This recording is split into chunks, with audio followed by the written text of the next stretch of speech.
অন্যদিকে কর্মবিরতিতে অনড় আন্দোলনকারীরা ডাক্তারি পড়ুয়ার মৃত্যুতে বিচার বিভাগীয় তদন্তের দাবি তো রয়েছেই এবং সেই সুনিশ্চিত করতে হবে হাসপাতালে নিরাপত্তা ব্যবস্থা। দাবি না মানা পর্যন্ত আন্দোলন চালিয়ে যাওয়ার হুঁশিয়ারি চিকিৎসকদের।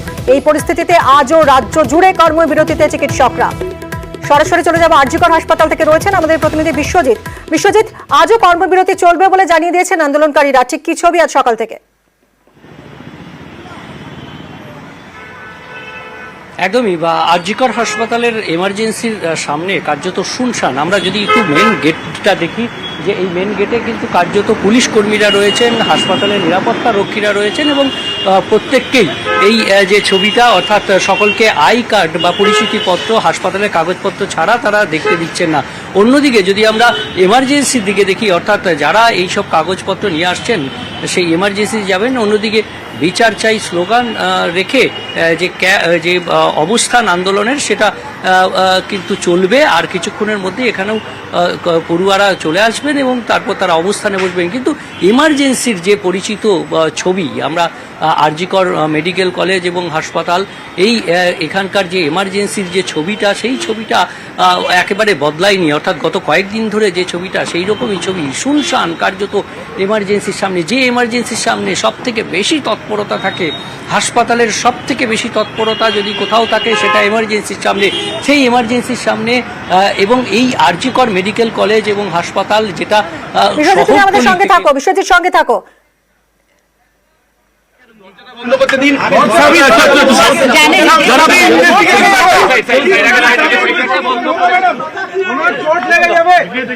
জাতীয় মহিলা কমিশনের সদস্যরা আরজিকর হাসপাতালে তারা এসেছেন, পরিস্থিতি খতিয়ে দেখবেন তারা।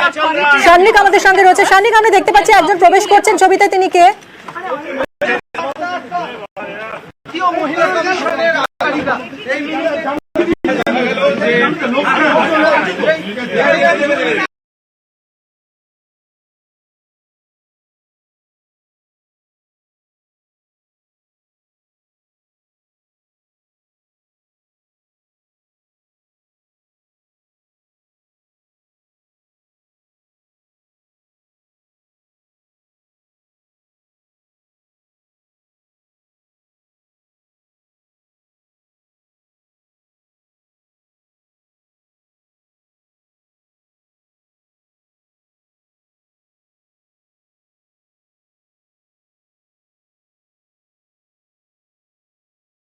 আর কিছুক্ষণ আগেই এখানে নতুন প্রিন্সিপাল, তিনি কিন্তু ঢুকে তার দায়িত্ব নিয়েছেন আজকে এখানে আরজিকর মেডিকেল কলেজ হাসপাতালে। আমরা জানি গতকালই প্রিন্সিপাল এখান থেকে পদত্যাগ করেন, তারপরে তার অন্য জায়গায় বদলি হয়।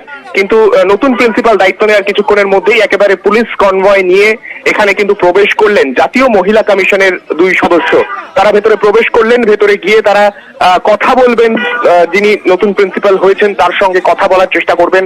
সেই দিনের ঘটনার পুঙ্খানুপুঙ্খ বিবরণ, ঠিক কি হয়েছিল, কি তথ্য প্রমাণ পুলিশের হাতে তুলে দেওয়া হয়েছে, সব বিষয় কিন্তু গুরুত্বপূর্ণ যে সমস্ত তথ্য রয়েছে এই হাসপাতাল কর্তৃপক্ষের কাছে, তাদের কাছ থেকে সেই বিষয়ে বিস্তারিত তথ্য নেওয়ার চেষ্টা করবেন জাতীয় মহিলা কমিশনের এই প্রতিনিধি দল।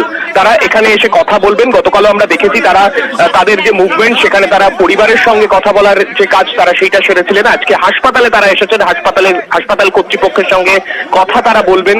কথা বলে কি তথ্য উঠে আসে তার ভিত্তিতেই তারা রিপোর্ট জমা করবেন জাতীয় মহিলা কমিশনে। এক্ষেত্রে অত্যন্ত গুরুত্বপূর্ণ, কেননা জাতীয় স্তরে আমরা যে ছবি দেখতে পাচ্ছি, বিভিন্ন ক্ষেত্রেই আমরা দেখছি তারা যে রিপোর্ট পেশ করবেন তার উপর ভিত্তি করেই কিন্তু জাতীয় রাজনীতির ক্ষেত্রে যেভাবে আমরা বিভিন্ন ক্ষেত্রে দেখছি যে বিভিন্ন জায়গায় গোটা দেশ জুড়ে আন্দোলন চলছে, সেখানে কেন্দ্রীয় সরকারও কিন্তু আলাদাভাবে গোটা বিষয়টার উপর নজর রাখছে। তাই জাতীয় মহিলা কমিশনের এই ইনভলভমেন্ট এবং আজকে তারা কি রিপোর্ট এখান থেকে নিয়ে যান এবং কি রিপোর্ট তারা ফাইল করেন তার উপর ভিত্তি করে কিন্তু যে আন্দোলন চলছে আরজিকর মেডিকেল কলেজ হাসপাতাল সহ শহর কলকাতা বা বলা ভালো গোটা দেশ জুড়ে ডাক্তারদের যে আন্দোলন চলছে, সেই আন্দোলন একটা কিন্তু আলাদা মোড় পাবে তা কিন্তু মনে করা হচ্ছে। একদমই শান্নিক, আমরা সেই ছবিটা দেখলাম কিছুক্ষণ আগেই। নতুন অধ্যক্ষ সুহৃতা পাল তিনি এসেছেন আরজিকর হাসপাতালে এবং জাতীয় মহিলা কমিশনের 2 সদস্য তারাও এসেছেন।